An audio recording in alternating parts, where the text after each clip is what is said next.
My name is Helen Weber-Paul, and I play the cello in the Alabama Symphony, and I have been in the orchestra for 3 years. I always kind of had this inner feeling that I was gonna make it, like, that if I just kept going, that I would get there. You know, if I kept practicing, if I kept showing up to auditions, I would get there eventually. And I feel like my story is a little bit of a testament to that, because I took a lot of auditions. I played in Houston, but that was only a 1 year.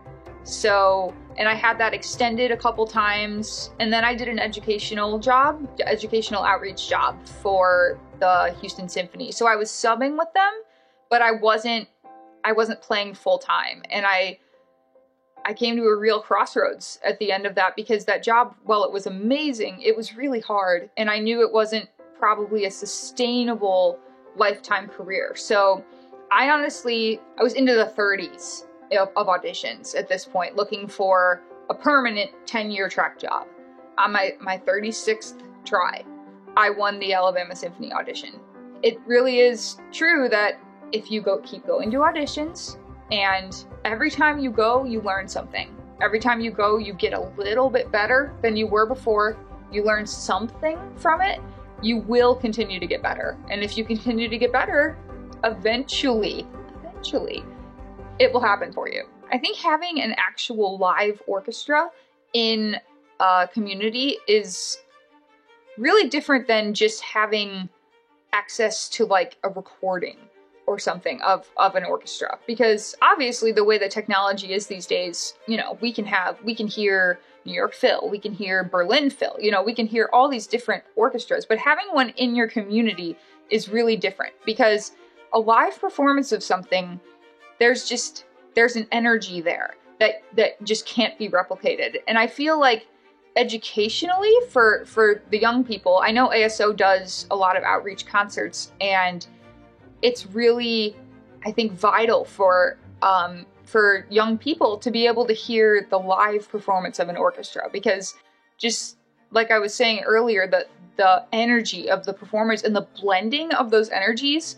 you can hear that and you can watch it happen and feel that energy in the hall. People who love classical music and people who may not know that they enjoy it yet could be drawn in, you know, by different types of concerts that we provide, like different pops concerts, or, you know, movies, or, you know, the new music series, anything like that. It's one of the things I've missed the most during the pandemic, is being able to hear the actual live, in time, happening right now kind of concerts, and the energy that goes with that. When I was young, my first experience with an orchestra was actually going to hear my local orchestra play. And since that time, I was just always like, this is the coolest thing I've ever heard. The blending of these sounds that you can't hear it in any other way except live. And having a live orchestra in the community just brings that energy and that, I mean, dare I say, magic of classical music to everybody in the community, and allows them to you know, broaden their musical horizons and figure out what music really speaks to them.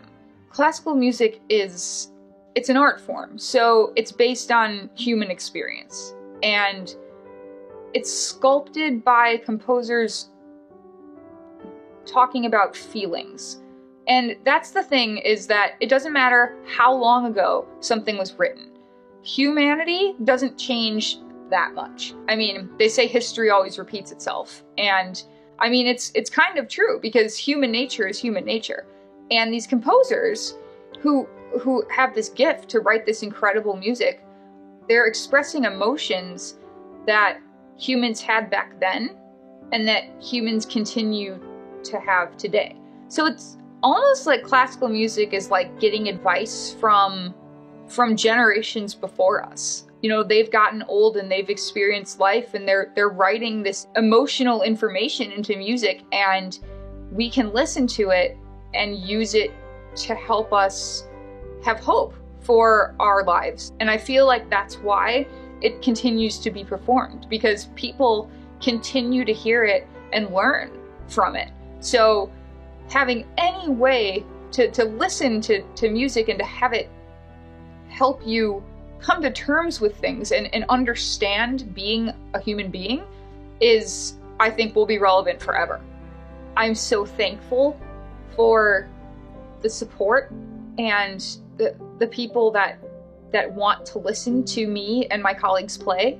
There's really nothing quite like having somebody want to hear you be expressive. Having people show up and, hear what we're going to play on the program and be excited about that.